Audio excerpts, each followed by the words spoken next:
Celui qui démarre cheval, il a intérêt à s'accrocher avec des rames grosses comme ça. Il faut au moins une trirème. Non, je déconne.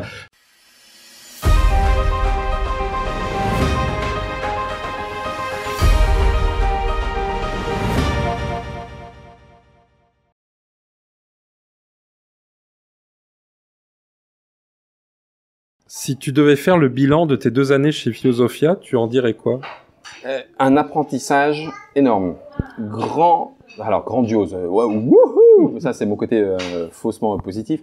Non, un apprentissage sur plein de points, plein de points. Un des premiers, et c'est pas négatif, pas du tout, c'est de se rendre compte en tant que passionné que la scène ludique et l'arrière-scène ludique, c'est des choses différentes parce qu'une fois encore, le joueur passionné, il fantasme des trucs. On fantasme des trucs sur des choses qu'on ne connaît pas.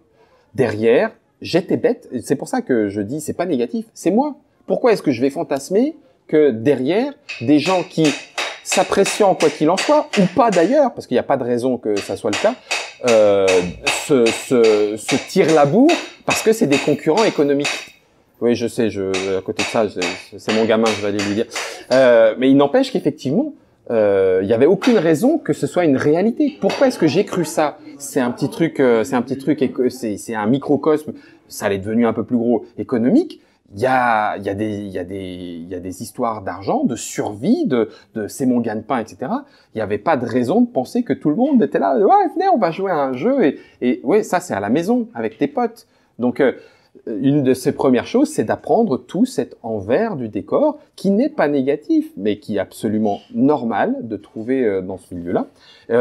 Ensuite, c'est de trouver aussi, de comprendre un petit peu plus ou d'approcher un petit peu plus près toutes les réalités, communication, marketing, production, développement et le temps et les contrats et le relationnel, le carnet d'adresses.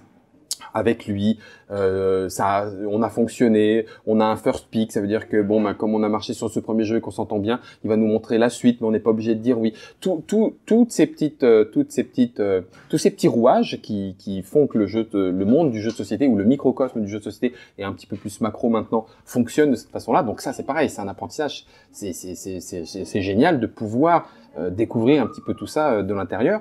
Et puis après, il y avait aussi tout le reste. Il y a aussi toutes les rencontres, les gens que tu approches d'un peu plus près. Comme je le disais dans une autre réponse, bon, j'ai plutôt tendance à faire attention à la hiérarchie, monsieur, madame et tout ça, parce que même moi, je suis en dessous.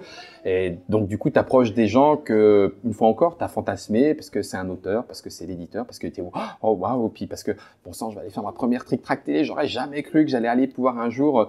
Parce que voilà, c'est humain aussi. On projette des trucs dans ses envies, dans ses passions. Donc, tu découvres cette réalité.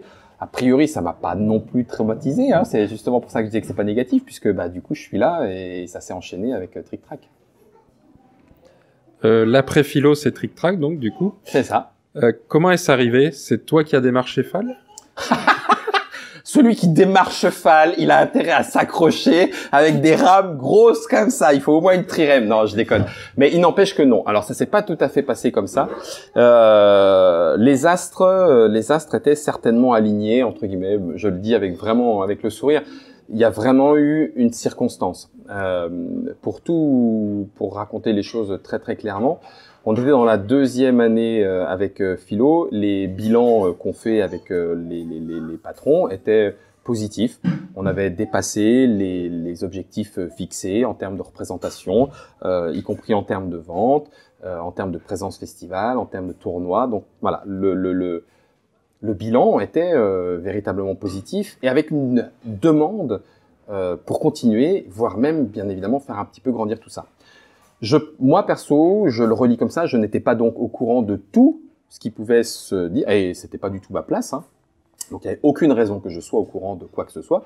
Donc je ne savais pas, et je ne sais toujours pas d'ailleurs, où en était la façon dont le développement de Philosophia et Z-Man, donc F2Z, s'envisageait par les décisionnaires, le rapprochement ou les discussions, négociations avec Asmodée. Moi, je n'en savais rien. La seule chose que je savais, moi, à cette époque-là, dans cette 2e année, c'était...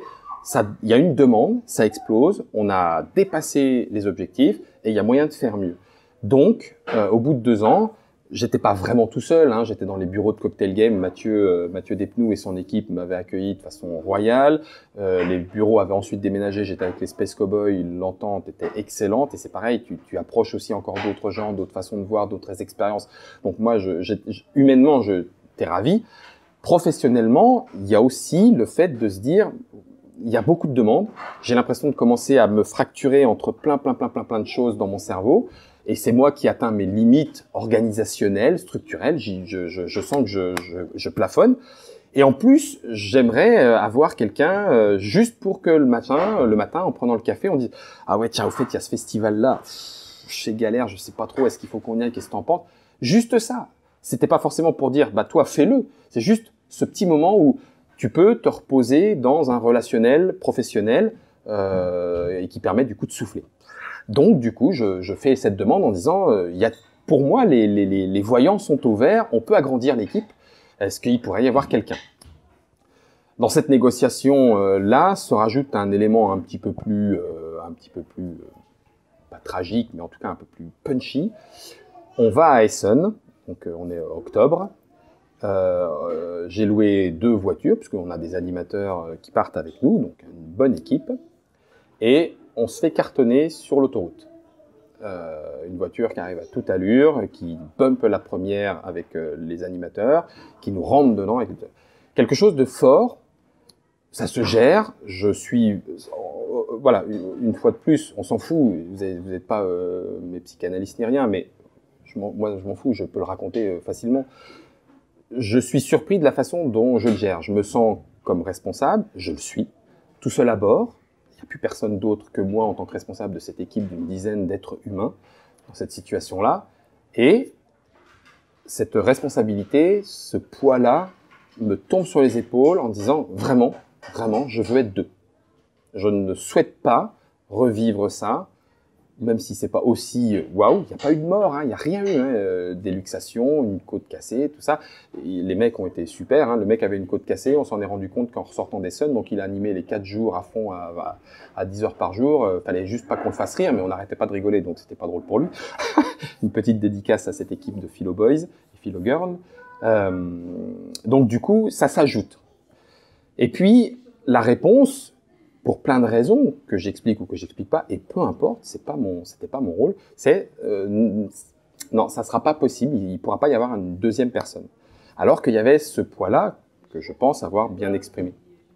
Par contre, la réponse de Philo, je le reconnais, est tout à leur honneur en disant on comprend, ce qu'on te propose, c'est chef de projet à Philo, voilà, tu déménages avec ta famille, hop, tu viens au Canada et tu deviens chef de projet pour développer les jeux. Donc là, forcément, tu ouvres les yeux,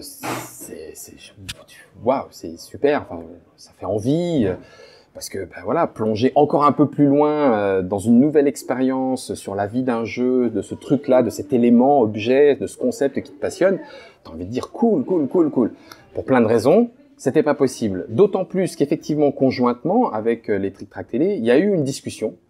Faudrait redemander à Fall, d'ailleurs, parce que moi, je ne m'en rappelle pas complètement. Mais il y a dû y avoir une expression de ma part, de quelque chose, qui fait que Fall dit, ben, écoute, voilà, nous, on est en train de penser à ouvrir un poste, un Trick Track, et la personne à laquelle on a pensé, c'était toi. T'as exprimé, est-ce que c'est quelque chose qui te brancherait?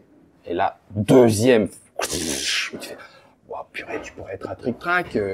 Donc, j'en ai rediscuté avec mes patrons. C'était plus que de la négociation, hein. C'était pas possible, ça devenait attirant. Au lieu de travailler pour un éditeur, tu travaillais pour tous les jeux, à la rencontre de toutes les personnes du monde du jeu, etc., etc. Réflexion avec sa famille, avec son épouse. Et puis, il y a un moment, tu fais, allez, Trick Track, go. Trick Track, go. Et du coup, c'était Trick Track. Donc, tu vois, c'est vraiment... Je me suis permis de m'étendre là-dessus parce que c'est ce qui explique le Trick Track, c'est justement cette convergence de tout plein d'éléments qui s'est cristallisé dans l'aventure Trick Track, le fait de pouvoir rejoindre l'aventure Trick Track, proposée par Fall. Non, je n'ai pas démarché. Je suis pas un malade, t'es fou, toi, sérieux. Si tu savais comment on rigole au bureau quand quelqu'un téléphone une assurance, machin, un truc à la banque, et qu'il tombe sur Fall, C'est une espèce de concours en interne, à savoir qui est-ce qui va faire craquer le plus vite celui qui est en face, en disant non mais d'accord monsieur, ok, on vous rappellera plus tard. Boum. Mais la plupart du temps, c'est pas nous qui raccrochons.